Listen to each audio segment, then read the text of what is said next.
Halo, apa kabar? Oke, kita semester 2 ini kita mau lanjut materi kita. Kita mau buka sama-sama, silahkan disiapkan buku religiositasnya.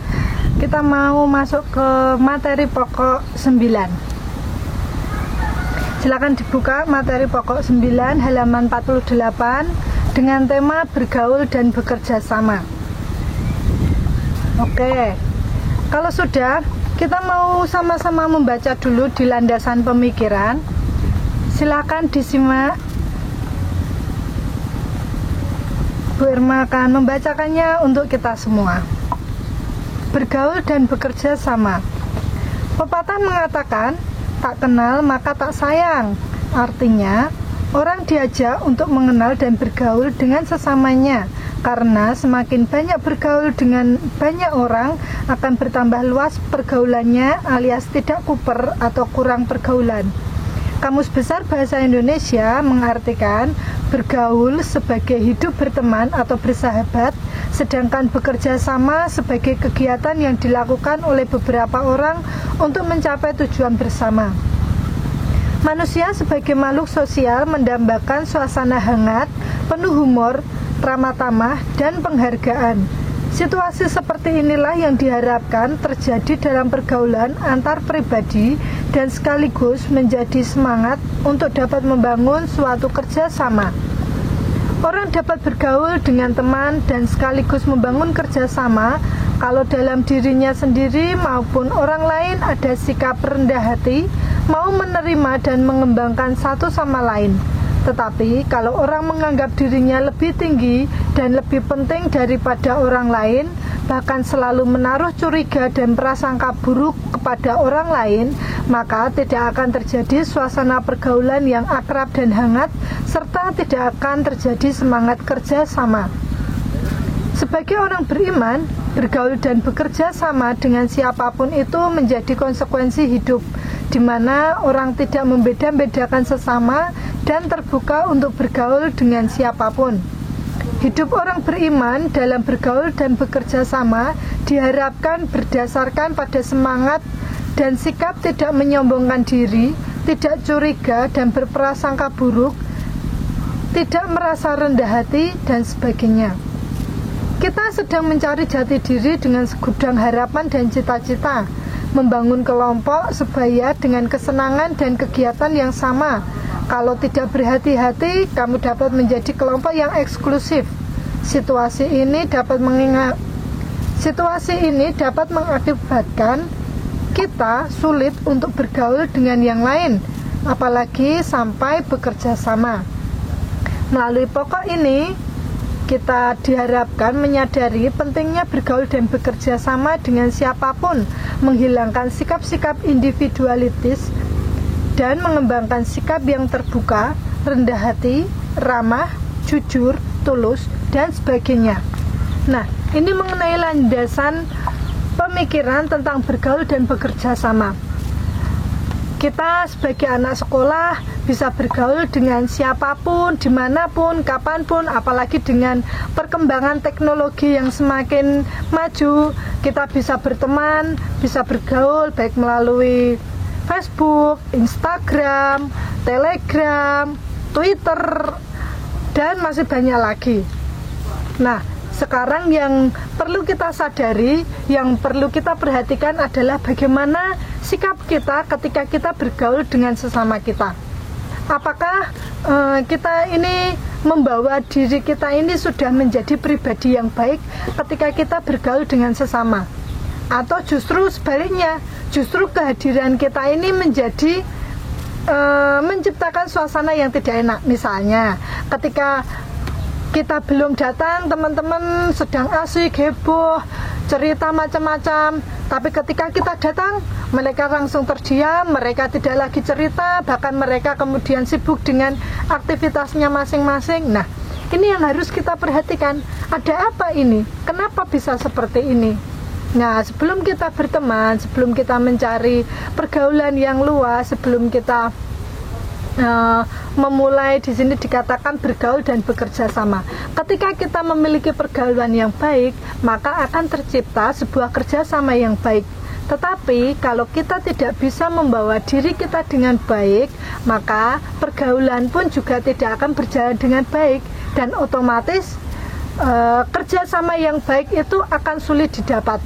Contohnya, kalau kita memperhatikan sekelompok semut itu kan mereka kalau mencari makan, mereka tidak sendirian, tapi bersama-sama, diangkat rame-rame.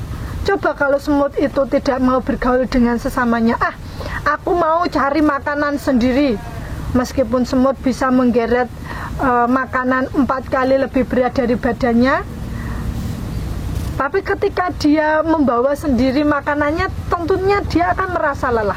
Beda ketika semut itu dia mau bergaul dengan temannya, dia menemukan makanan, dia panggil teman-temannya, akhirnya dibawa rame-rame.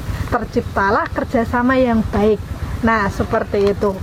Nah, bagaimana sih bergaul dan bekerja sama menurut pandangan agama-agama yang ada di Indonesia?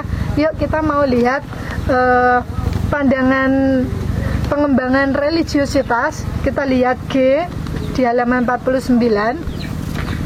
Menurut agama-agama yang ada, kita mau lihat untuk agama Islam. Silakan disimak. Agama Islam bergaul dan bekerja sama. Sebagai makhluk individual sekaligus makhluk sosial, setiap manusia merasa perlu untuk bergaul dengan orang lain. Dalam bergaul dengan orang lain, setiap mukmin atau mukminat harus bergaul dengan ma'ruf atau baik, sesuai dengan petunjuk-petunjuk Allah Subhanahu wa Ta'ala. Dalam Al-Quran dan hadis, Allah Subhanahu wa Ta'ala berfirman, "Sembahlah Allah dan janganlah kamu mempersekutukannya dengan suatu pun, dan berbuat baik kepada 2 orang ibu bapakmu, karib, kerabat, anak-anak yatim, orang-orang miskin, tetangga yang dekat dan tetangga yang jauh, teman-teman sejawat, ibnu sabil, dan hamba sahayamu.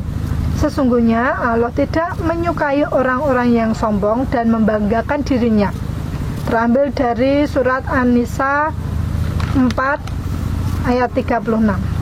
Nah, dalam ayat Al-Quran tersebut, selain berisi suruhan Allah Subhanahu wa Ta'ala agar menjalin hubungan baik dengannya, hablum minallah, dengan cara menghambakan diri kepadanya dan larangan berbuat syirik, juga berisi suruhan untuk menjalin hubungan baik dengan sesama manusia atau hablum minanas. Nah, jadi kita lihat bahwa setiap orang muslim itu disebut dengan mukmin atau mukminat. Di sini kita juga harus bergaul dengan orang-orang yang baik, disebut baik atau dalam bahasa Arabnya ma'ruf. Nah, menurut surat An-Nisa tadi ada 2 hubungan yang harus diperhatikan. Yang pertama hablum minallah, yaitu hubungan baik dengan Allah, dan yang kedua ada hablum minanas, yaitu hubungan baik dengan manusia. Nah, di sini dikatakan lagi terhadap teman sejawat. Artinya teman sejawat itu adalah teman sekerja, teman belajar di sekolah, teman bekerja di kantor, dan teman berusaha di segala bidang. Cara berbuat baik terhadap teman sejawat antara lain saling menghormati, saling menolong dalam kebaikan dan ketakwaan, serta bekerja sama untuk kesejahteraan bersama, baik duniawi maupun ukhrawi, terhadap tetangga yang dekat maupun yang jauh. Nah, yang dimaksud dengan tetangga dekat ialah tetangga yang tempat tinggalnya berdekatan dengan tempat tinggal kita. Sedangkan tetangga yang jauh adalah tetangga yang tempat tinggalnya jauh dari tempat tinggal kita. Ada pula yang mengartikan tetangga dekat adalah tetangga yang ada pertalian darahnya atau karib kerabat. Sedangkan tetangga jauh adalah tetangga yang tidak ada hubungan kerabat. Cara berbuat baik terhadap tetangga antara lain dijelaskan di dalam hadis seperti ini. Muawiyah bin Jundub atau sahabat Nabi SAW berkata, "Ya Rasulullah, apakah kewajiban tetangga terhadap tetangganya?" Rasulullah menjawab, "Jika sakit, Anda jenguk. Jika mati, antarkan jenazahnya. Jika meminjam uang Anda pinjami. Jika kekurangan, Anda tutupi. Bila mendapat kebaikan, Anda beri selamat. Jika ditimpa musibah, Anda hibur. Jangan meninggikan bangunanmu di atas bangunannya, sehingga menghalangi datangnya angin kepadanya. Dan jangan kau ganggu dengan bau masakanmu, kecuali Anda beri hadiah masakan itu. Nah, selain itu, di dalam bergaul dengan tetangga, hendaknya memelihara diri dari sikap dan perilaku tercela yang menyakitkan hati atau merugikan tetangga. Misalnya, dengki atau hasad, gibah atau menjelek-jelekkan tetangga, namimah atau mengadu domba, memfitnah, melakukan penipuan, dan melakukan pencurian terhadap tetangga. Rasulullah SAW bersabda, yang artinya, siapa yang berfirman kepada Allah dan hari akhir, maka janganlah menyakiti tetangganya, dan berpesan-pesan baiklah kamu terhadap tetangga. Nah, itu tadi di dalam agama Islam menjelaskan tentang pergaulan dan bekerja sama, di mana ditekankan bagaimana pergaulan kita di dalam rumah atau di dalam lingkungan rumah terhadap orang-orang yang ada di sekitar kita. Siapa sih di sini yang tidak punya tetangga? Nah, berarti yang tidak punya tetangga hidupnya di hutan mesti. Nah, setiap kita pasti punya tetangga, entah itu tetangga dekat, tetangga jauh. Nah, di agama Islam ini sudah dijelaskan bagaimana kita harus bergaul, bagaimana kita harus menjaga etiket kita ketika kita bergaul dengan tetangga kita. Nah, kita lanjut. Menurut agama Kristen, seperti apa sih bergaul dan bekerja sama itu? Nah, silakan disimak. Sebagai makhluk sosial, manusia harus bergaul dengan sesamanya, dan dalam bergaul dengan sesama yang dilandasi dengan kasih, Tuhan Yesus mengajarkan beberapa hal, yaitu 1. Tidak hanya bergaul dengan orang-orang yang mengasihi dirinya saja, melainkan dengan siapa saja. 2. Bergaul dengan semangat untuk saling melayani dan saling merendahkan diri. 3. Bersedia menegur mereka yang berbuat dosa. 4. Bersedia menolong mereka yang menderita dengan tepat waktu dan tepat sasaran sesuai dengan kebutuhan mereka. 5. Bersedia mengampuni sebagaimana Bapa telah mengampuni. 6. Waspada agar tidak tersesat dalam bergaul, sehingga dapat menjaga perilaku hidup yang baik. Nah, di sini ada beberapa tertulis dalam Alkitab. Kita mau baca beberapa perikop yang tertulis di dalamnya.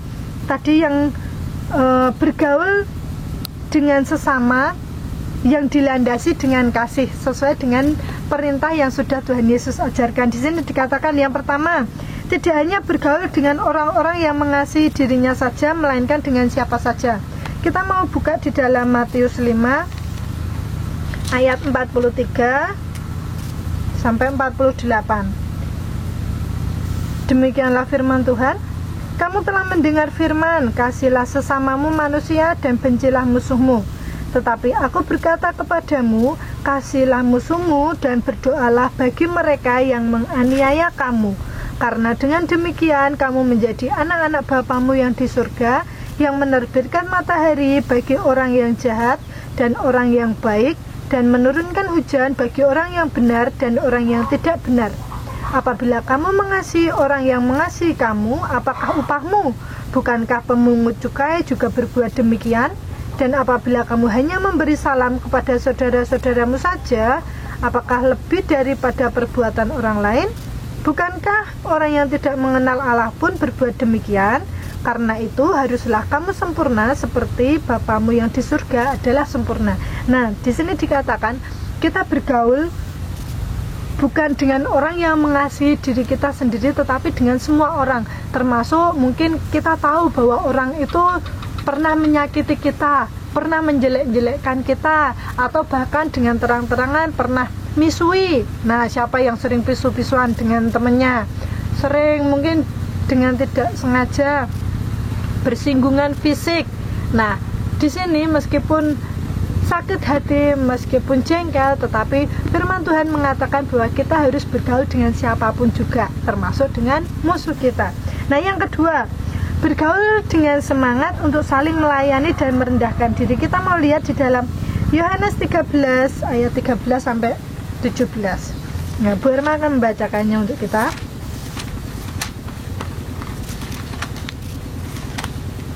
Yohanes 13 ayat 13 sampai 17, demikianlah firman Tuhan.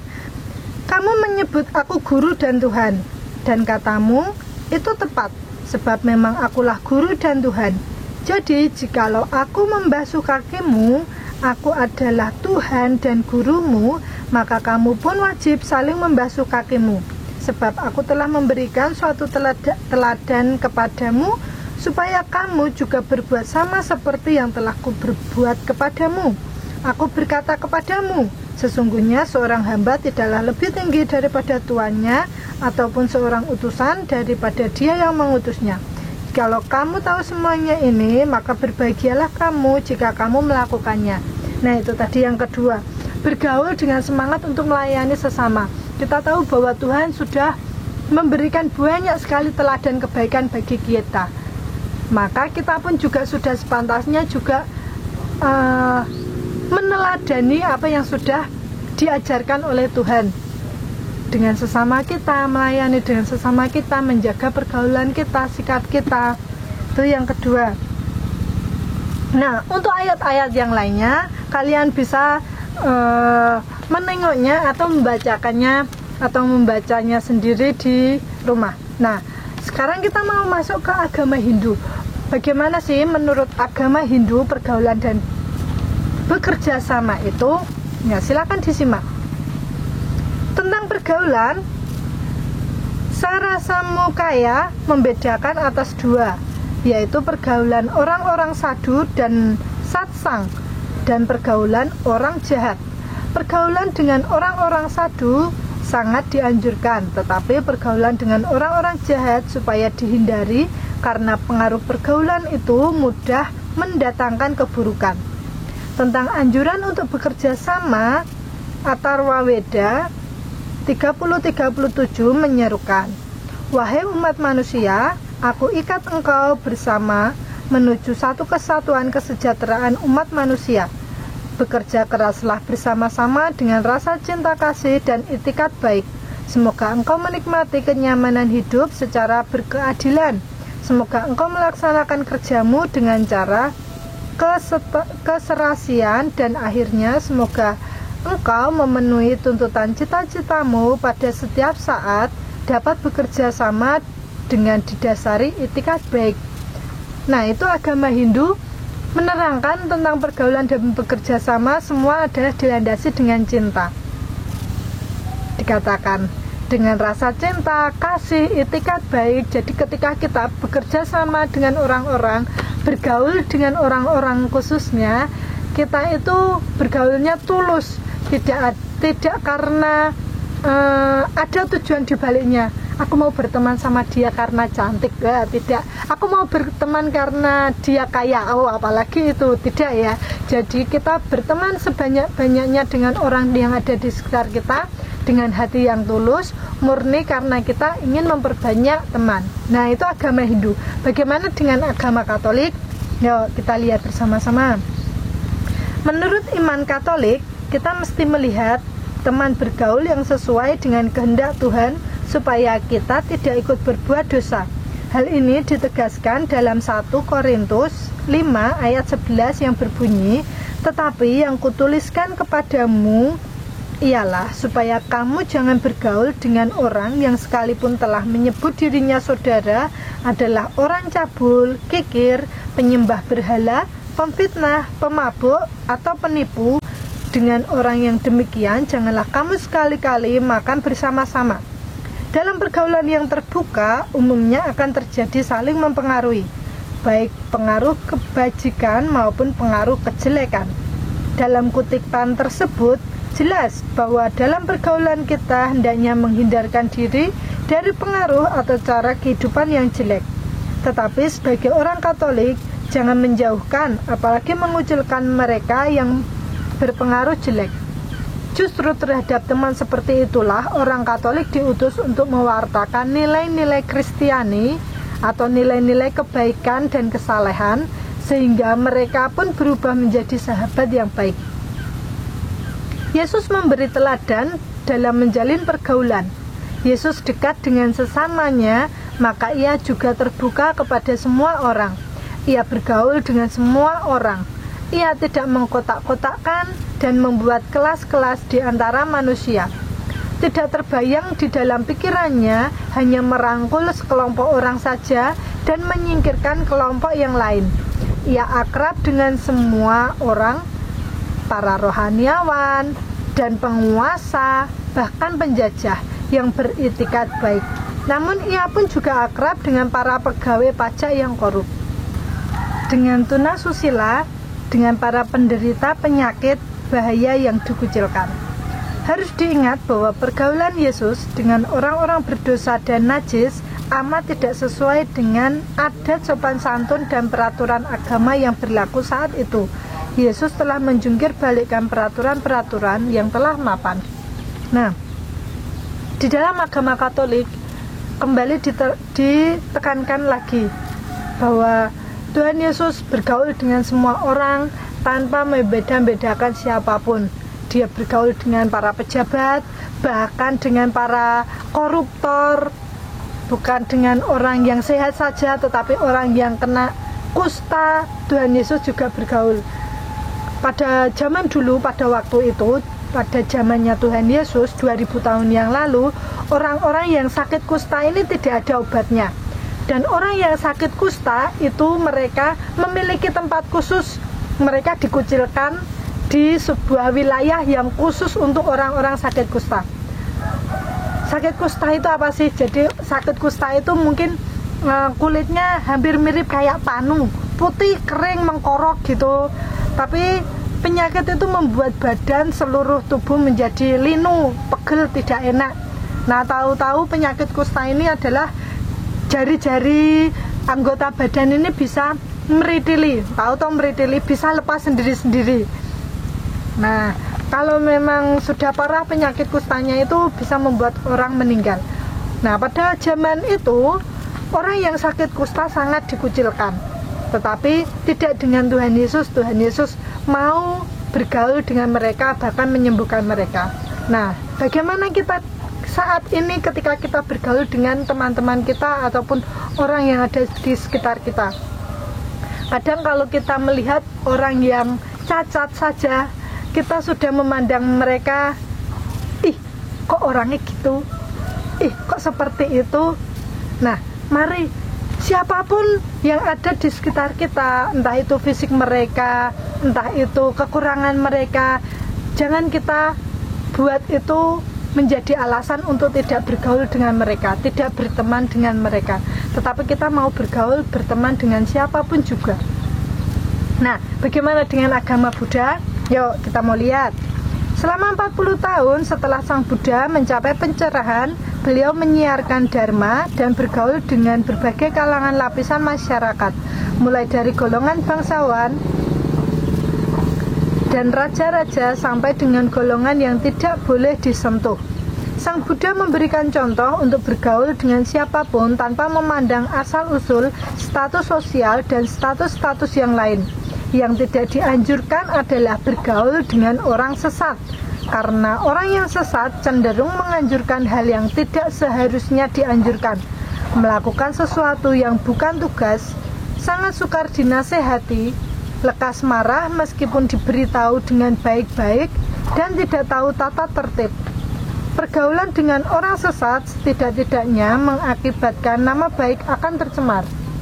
Ia akan menjadi sasaran tuduhan, gunjingan, atau sorotan masyarakat. Walau dapat dibuktikan bahwa dirinya tidak ikut terlibat dalam delik kejahatan, seseorang yang bergaul dengan orang sesat niscaya akan tercemari juga oleh nodanya. Bagaikan daun pembungkus yang secara tidak sengaja terelakkan akan juga berbau amis jika digunakan untuk membungkus ikan yang amis.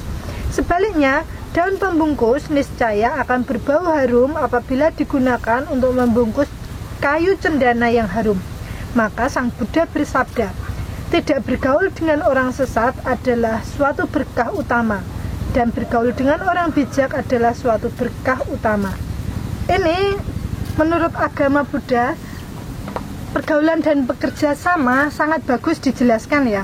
Kita tahu bahwa kita boleh bergaul dengan siapa saja, dengan semua orang, tetapi agama Buddha memberikan rambu-rambu. Jangan kamu bergaul dengan orang sesat. Orang sesat, orang yang tidak bisa dinasihati, mudah marah. Karena apa?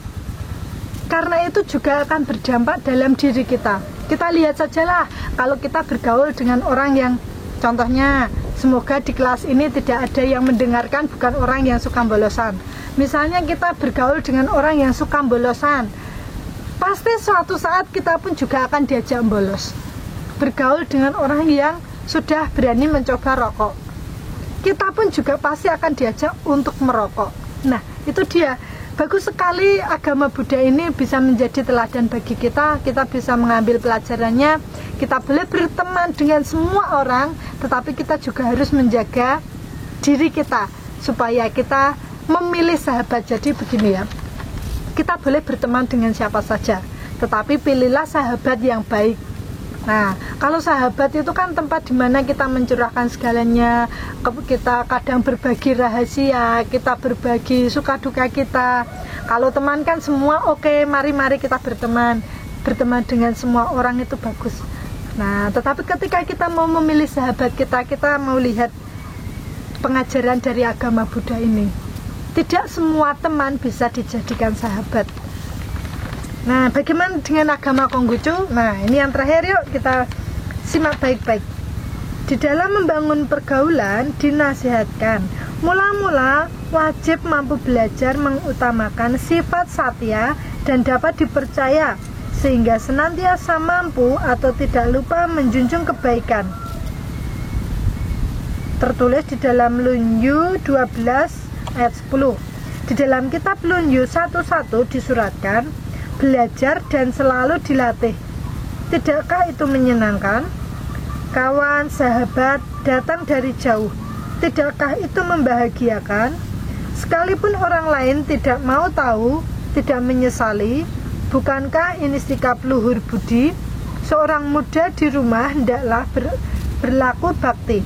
Di luar hendaklah bersikap rendah hati, mencintai persaudaraan, hati-hati sehingga dapat dipercaya, menaruh cinta kepada masyarakat dan menjalin hubungan erat dengan orang yang berperi cinta kasih.